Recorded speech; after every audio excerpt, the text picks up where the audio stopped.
Hello students, welcome to my dental decide YouTube channel. तो आज की वीडियो के अंदर हमने डेंटिन सेंसिटिविटी को स्टार्ट करना है। डेंटिन के बारे में आपको सबसे पता होगा, क्योंकि पल्प के अंदर जो नर्व्स वगैरह होती हैं, जिसकी वजह से हमारे पास क्या होती है, डेंटिन सेंसिटिविटी होती है। तो one of the most unusual feature of dentin pulp complex it is sensitivity. और इसकी बेसिकली तीन थ्योरीज हैं या तीन मैकेनिज्म के जरिए हमने इसको एक्सप्लेन किया है कि डेंटिन के अंदर सेंसिटिविटी क्यों होती है या उसके फैक्टर्स वगैरह क्या क्या होते हैं। डेंटिन के अंदर पेन क्यों होता है, एक तो पल्प की वजह से, बट इन्होंने तीन क्या दिए हैं, तीन मैकेनिज्म दिए हैं। तो इन तीनों मैकेनिज्म को हम बारी बारी स्टडी करते हैं। और उसके बाद उन्होंने एक पिक्चर दी है, फिगर 866, जो इंपॉर्टेंट पिक्चर है, जिसके अंदर हमारे तीनों मैकेनिज्म जो होते हैं वो कवर हो जाते हैं।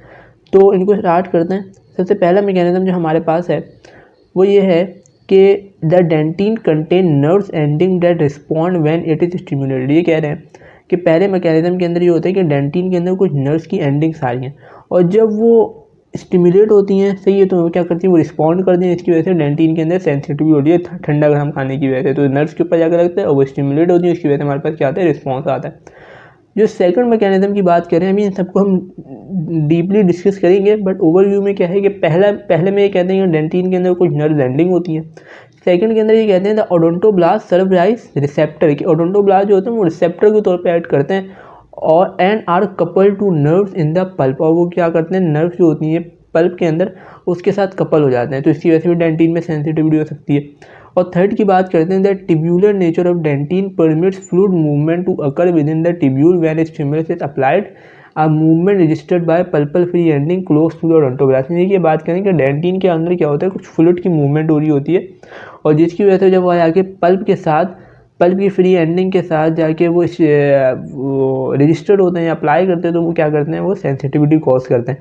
बट ये तीनों अभी तक चीज़ें कंफर्म सही से नहीं। अगर हम फर्स्ट पॉसिबिलिटी को देखें, इसको स्टार्ट करते हैं regarding the first possibility, all that can be stated is that some nerve occur within some tubules in the inner dentin, but dentin sensitivity does not depend solely, if at all, on the stimulation on such nerve ending। बात यह है कि dentin के अंदर nerves वगैरह तो होती हैं, बट वो ऐसी नहीं होती कि उनसे हमारे पास क्या हो, सेंसिटिविटी कॉज हो जाए। तो ये जो हमारी पहली थ्योरी थी, इसमें इतना कुछ खास नहीं होता, और ये थ्योरी जो है वो गलत हो गई थी।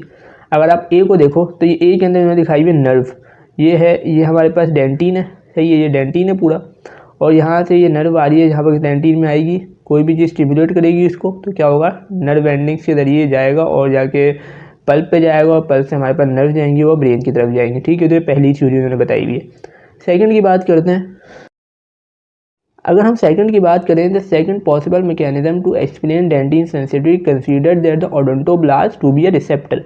ये बात कर रहे हैं कि ओडोंटोब्लास्ट का जो सेल है वो एक रिसेप्टर है। तो ये सारे के सारे पॉसिबल मैकेनिज्म हैं जो अभी तक सही से पता नहीं चला कि डेंटिन की सेंसिटिविटी क्यों होती है। बट ये तीन मोर पावरफुल मैकेनिज्म है कि उनके जरिए इन तीनों में से कोई एक चीज़ होती है जिसकी वजह से डेंटिन की सेंसिटिविटी हो सकती है। तो सेकंड ये है कि डेंटिन का जो रिसेप्टर, ओडोंटोब्लास्ट का जो रिसेप्टर है वो क्या है, वो ओडोंटोब्लास्ट का जो सेल है वो एक रिसेप्टर है। सही, रिसेप्टर के तौर पे ये एक्ट करता है। This attractive concept has been consider abundant and reconsider for many reason. The point was for argue that because the odontoblast is of neural crest origin, retain its ability to transduce and propagate and impulses, what was missing was the demonstration of synaptic relationship between the odontoblast and the pulp। असल मसला ये है कि अगर ये receptor है तो इसका जो है साइनेप्टिक रिलेशनशिप नहीं है, किसके साथ, पल्पल नर्व के साथ नहीं है, जिसकी वजह से जो मेम्ब्रेन पोटेंशियल है वो बहुत ही लो होता है डेंटिन का, यानी कि वो सेंसिटिविटी कॉज ही नहीं कर पाता। आपको पता है कि मेम्ब्रेन पोटेंशियल होता है, आप कोई भी सिग्नल ट्रांसफ़र हो रहा होता है किसी भी रिसेप्टर के जरिए, तो हमारे पास क्या होता है, मेम्ब्रेन पोटेंशियल आते हैं। अब फिजियो में आपने पढ़ा होगा।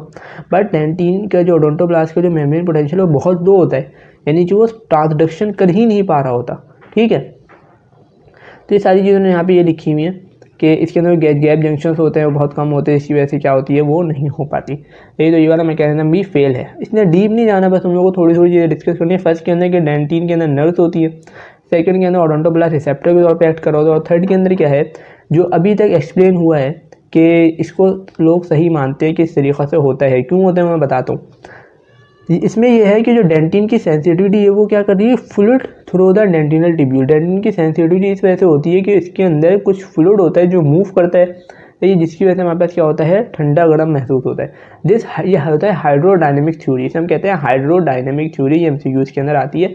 विच fit much of the experimental and morphological data, ये सबसे ज़्यादा फिट है इन तीनों में सबसे ज़्यादा जो फिट थ्योरी है वो कौन सी है? हाइड्रोडायनेमिक थ्योरी है।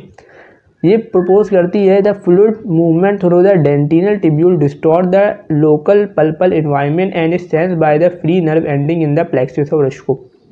ये कहता है कि ये है कि जैसे फ्लूइड मूवमेंट होता है तो हमारे पास क्या करता है, वो सेंस करती हैं by free nerve ending in the plexus of Raschkow, और उसकी वजह से इसकी क्या होती है? सेंसिटिविटी कॉज होती है।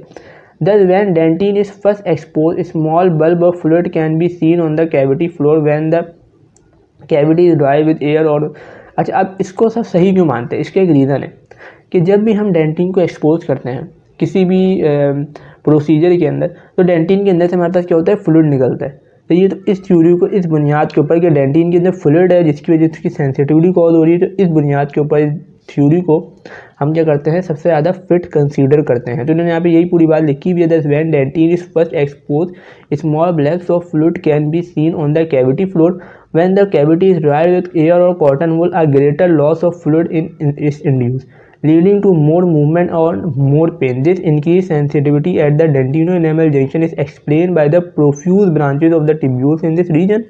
This hydrodynamic hypothesis also explains why local anesthetics applied to exposed dentine fail to block sensitivity and why pain is produced by thermal, mechanical and hypertonic solution and dehydration. तो इन सारी चीज़ें से आपको पता चल गया। सिंपल सी बात ये है, 3 तरह के मैकेनिज्म है डेंटिन की हाइपर सेंसिटिविटी की, और तीनों मैंने आप लोगों को बता दिए। इसके अंदर इतना ज़्यादा डीप में जाने की ज़रूरत नहीं है।